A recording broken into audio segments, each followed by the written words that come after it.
Who's to blame?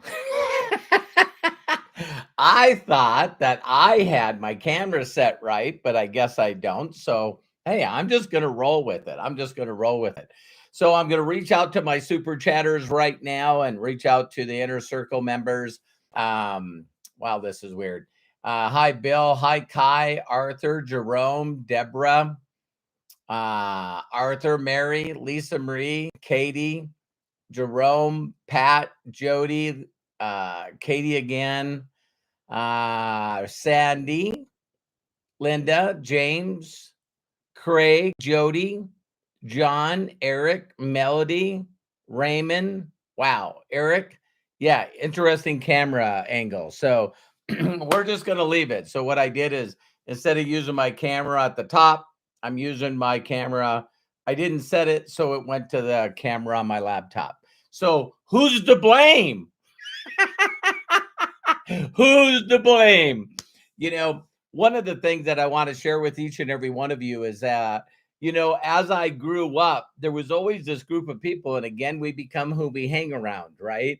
And, I remember when I heard that phrase one time is if you want to know what you're going to make, 3, 5 years from now, just take the 5 people that you spend the most time with and average out their income.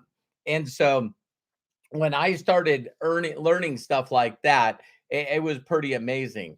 But a part of personal development is this one concept that's very difficult because like right now it's amazing. I'm watching shows, and if you're hearing about the stuff that's happening all over the world, it's like the whole concept of blaming something, blaming that I didn't have any parents, or blaming that I grew up on the wrong side of the tracks, or blaming that I grew up in foster homes and I didn't have anyone that to really guide me or any of that stuff. And I'm hanging around the wrong people and I'm doing the wrong things.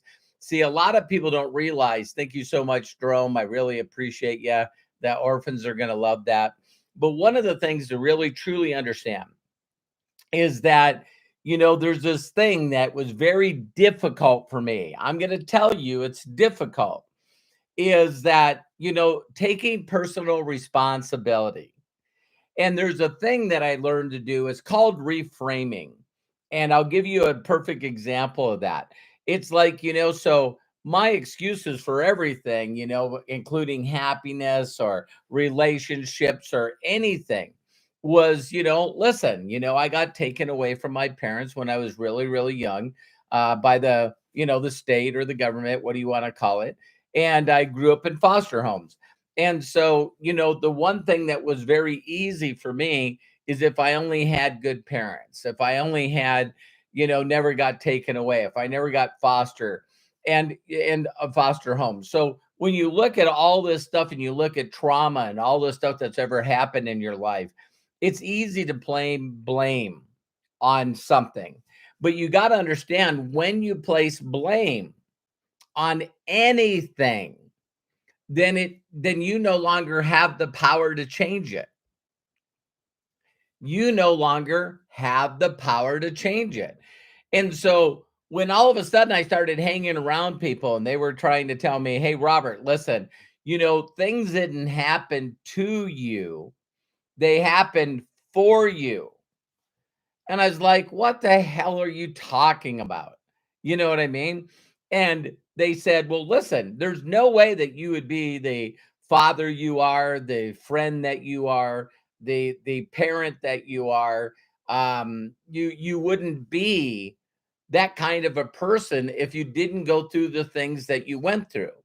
Now, you'll notice that as soon as you all of a sudden not only put it in a place where you forgive them, but you may basically just, I know what some of you are going to say too. There is absolutely no way I can blame, I can forgive the people that did stuff to me. But let me take it a little further, because this is really uncomfortable. And I actually first heard this from Oprah. And she said when she hung around people that really understood the keys to success and happiness, and by, success leaves clues, right? Whether you like Oprah or not, She said that someone told her not only is there forgiveness, but there's actually a thing that you say to yourself that they, not that you blame them, but you just say, listen, um, it's unfortunate that happened to me, but I'm happy it did. I'm happy that it did. So you actually go back to tragic events that happened in your life, and you actually have gratitude and appreciation for them happening to you. Now, I know this sounds absurd. I know this sounds like crazy. Thank you, James, so much. Thank you, Bill. I appreciate you guys so much. The orphans are gonna love it.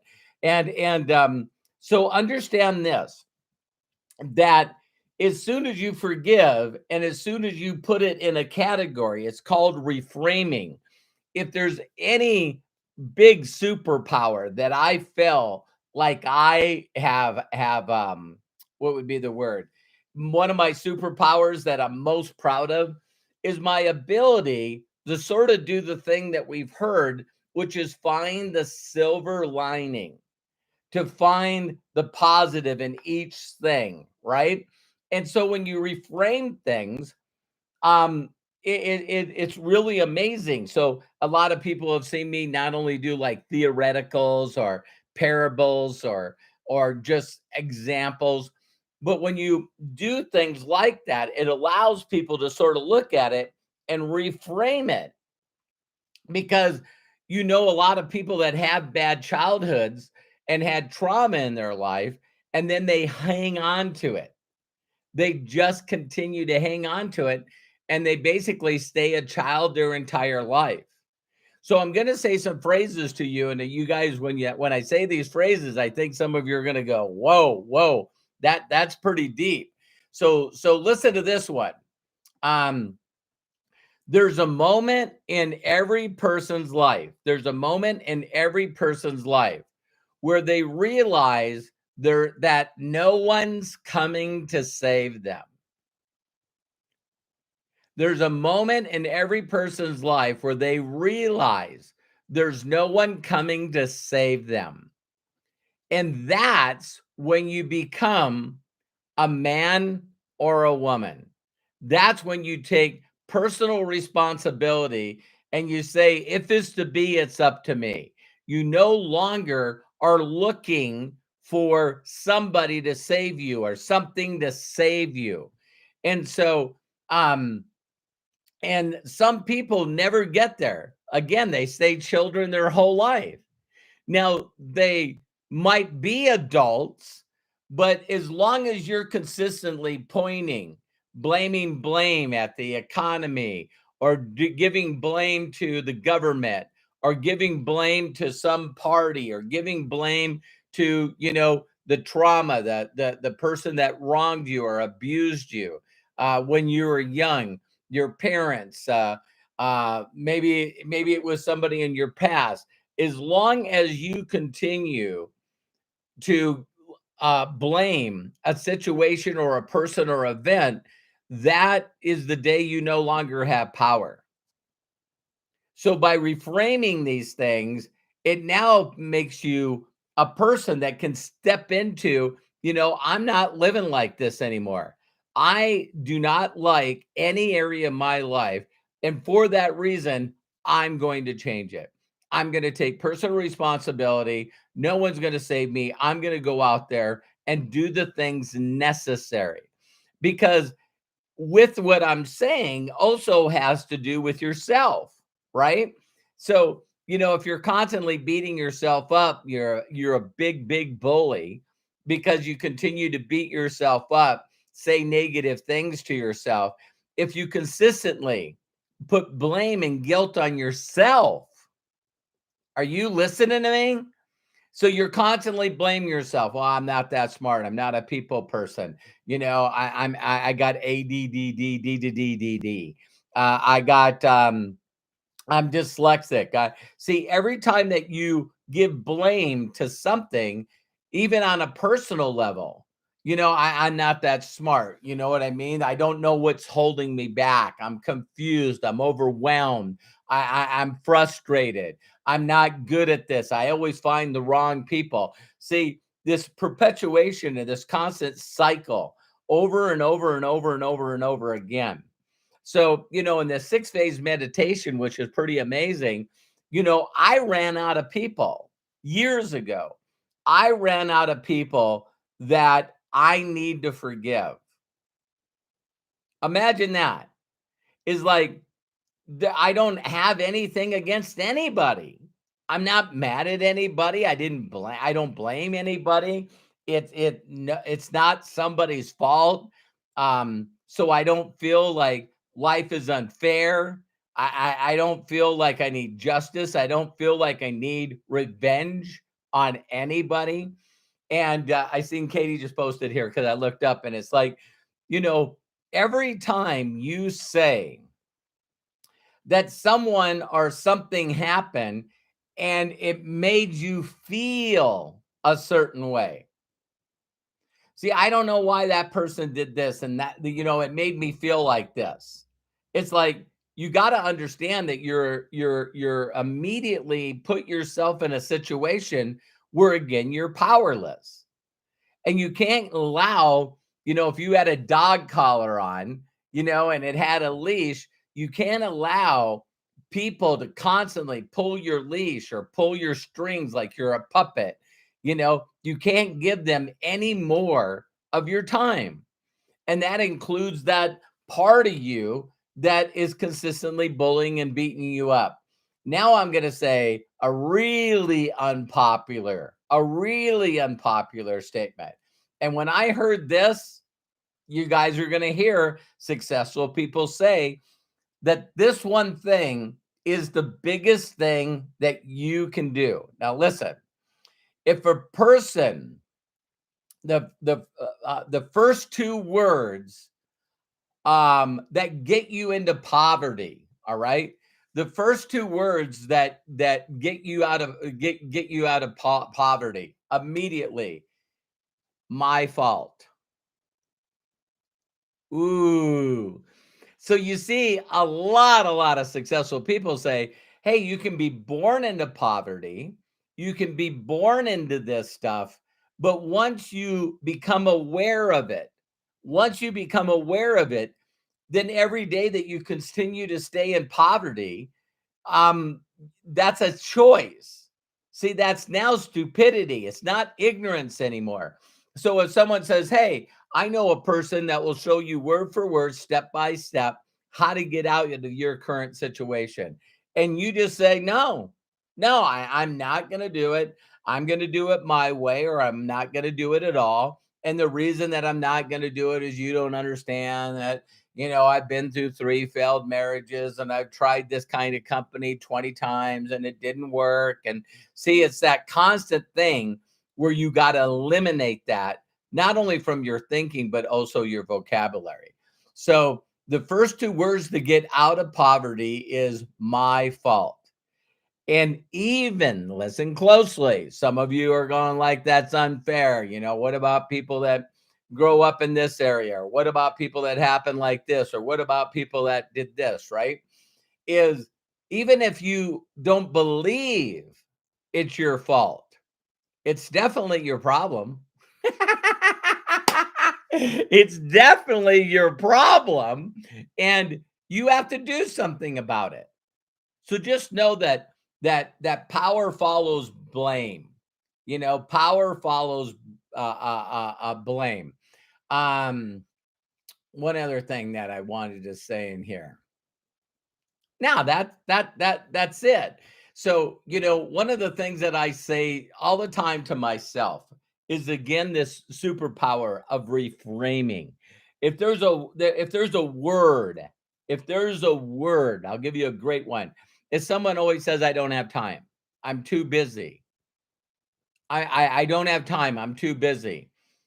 You can reframe that by saying this isn't a priority for me. This isn't a priority for me.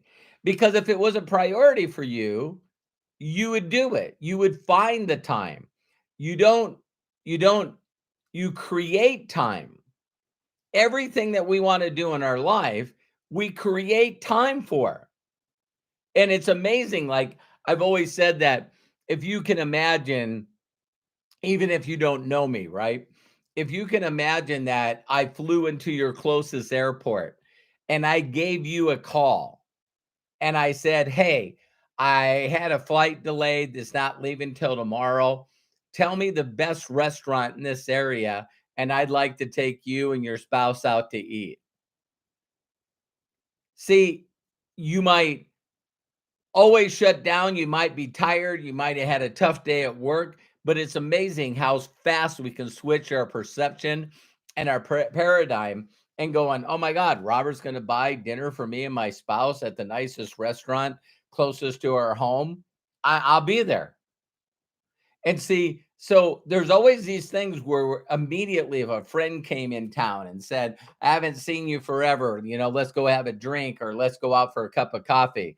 It's like we immediately not only change our state of mind, we also find the priority. So if you really truly believed that building a group of people that need and want to use premium quality products, supplement, double, and then replace their income. If you truly believe that an opportunity like My Daily Choice could do that, then you would do it. You would find the time. You would create the time. And that is, Mary, thank you so much. Love and appreciate you. So that is a super, super, super, super key. And so yeah, the power of reframing is just so amazing. Like, people used to always ask me, hey, what are you up to? What are you up to? Or what are you doing? And see, reframing is saying, well, I'm building the empire. Or if someone says to me, what's up? And I go, my income. It's like these constant things where I remember I didn't like the word work. So, it's like, same stuff every day. There's all these cliches. Thank you, James. Love and appreciate you. There's all these things that we say. And one of the paradigms that you got to change is, again, business minded people do different things than employees.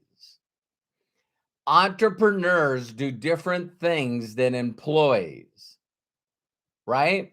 And so you got to ask yourself, am I acting like a self-employed person? Am I acting like an employee, a consumer, or am I acting like a business person? So it's like the reframing where someone can go, hey, look at this versus this. And you go, whoa, I got it. I got it. Because as soon as you reframe it, it changes the perspective, the way you look at things. And that is really, truly the only way you can change. So who's the blame? Isn't that funny? What if that was another topic or another tab or another title, another way to label? Why does anything have to be at blame? Why does it always have to be that way? What if it just is what it is? It doesn't have to be right or wrong.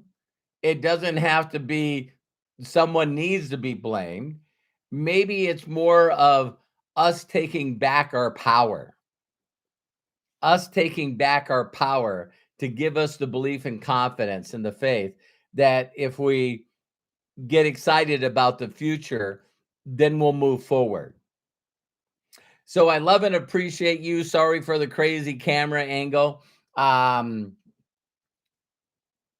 Please do me a huge personal favor and share this video. And if no one's ever given you permission to be happy and successful, let me be the first.